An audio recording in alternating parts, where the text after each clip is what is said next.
जी, प्राचार्य, उप प्राचार्य, शिक्षकगण एवं मेरे छोटे और बड़े भाई और बहनों, सभी को स्वतंत्रता दिवस की हार्दिक शुभकामनाएं। मैं आराध्य राणेश्वर के साथ आपके सामने 15 अगस्त के उपलक्ष्य पर मेरे विचार प्रस्तुत करना चाहती हूँ।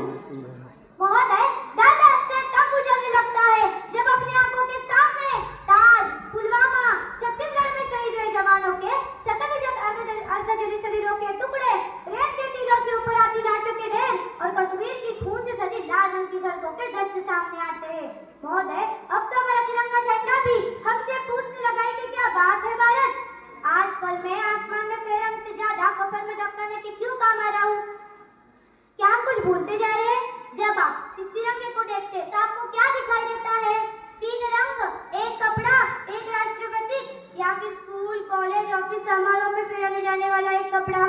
जरा ठहर कर सोचिए, क्योंकि सच ये है कि यह तिरंगा सिर्फ एक कपड़ा नहीं है। यह तिरंगा उन शहीदों की आखिरी सांस है जिन्होंने मरते मरते भी भारत माता की जय कहा था।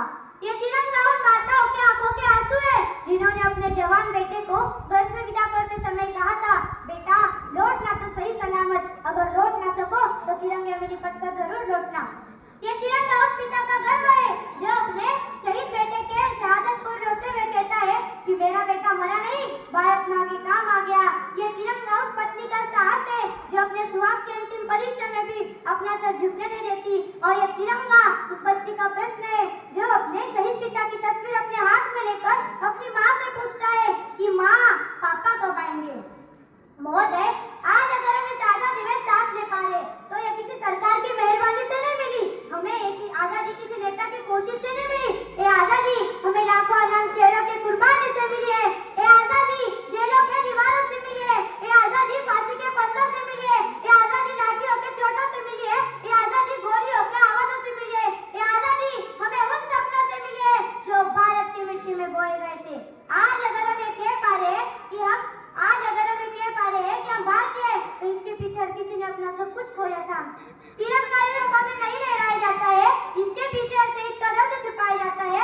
तिरंगा यूं हवा में नहीं लहराया जाता है, इसके पीछे शहीद का दर्द छुपाया जाता है। आज हम यहाँ जो आजादी का जश्न मना रहे हैं, ये लहू से लिखे इतिहास से पाया जाता है। ये लहू से लिखे इतिहास से पाया जाता है। हम भूल रहे हैं उन भगत सिंह को जिन्होंने अपनी जिंदगी से बड़ा अपना सपना चुना। उन्होंने अपना घर नहीं, अपना देश चुना। उन्होंने अपना भविष्य नहीं, अपने देश का भविष्य चुना। भगत सिंह ने फांसी के फंदे को देखा तो होगा, परंतु क्या उन्हें डर नहीं लगा होगा? सोचिए, जो उम्र उसने खेलने की है, किसी ने फांसी के फंदे को ही गले लगा लिया, क्योंकि वो जानते थे अगर आज हम नहीं जागे तो कल आने वाली पीढ़ी गुलाम बनकर रह जाएंगी। हम भूल रहे हैं चंद्रशेखर आजाद को। उन्होंने तो अपने नाम में ही अपनी पहचान बना ली थी, आजाद। अंग्रेजों के हाथों से पकड़े जाने से अच्छा उन्होंने अपनी अंतिम गोली खुद को ही मार दी। वो जिंदगी हार गए परंतु अपना नाम जिता कर गए। हम भूल रहे हैं रानी लक्ष्मीबाई को। उन्होंने यह नहीं सोचा कि मैं अकेली हूँ, उन्होंने यह सोचा कि मैं भारत की बेटी हूँ, और भारत की बेटी जब मैदान में उतरती है तो इतिहास बदल देती है। हम भूल रहे हैं सुभाष चंद्र बोस को। उन्होंने यह नारा लगाया था, तुम मुझे खून दो, मैं तुम्हें आजादी दूंगा। ये नारा सिर्फ एक नारा नहीं था, ये नारा उस हर एक भारतीय के दिल पर एक दस्तक थी। मैं जाते जाते बस इतना कहना चाहती हूँ, जब सड़क पर कोई जवान शहीद होता है तो पहला संदेश अपने माँ के लिए लिखता है कि माँ, मैं तेरे आंखों का तारा, बने बेटे किनारा, फर्ज तो निभा लिया, लेकिन बन ना पाए तेरे बुढ़ापे का सहारा, लेकिन बन ना पाए तेरे बुढ़ापे का सहारा। फिर वो अपने पिता के लिए लिखता है कि तू छाती चौड़ी करके चल ना बापू, कि तू छाती चौड़ी करके चल ना बापू, तेरे बेटे ने भी बुज़दिलों की तरह पीठ पे नहीं सीने पे गोली खाई है, तेरे बेटे ने बुज़दिलों की तरह पीठ पे नहीं सीने पे गोली खाई है।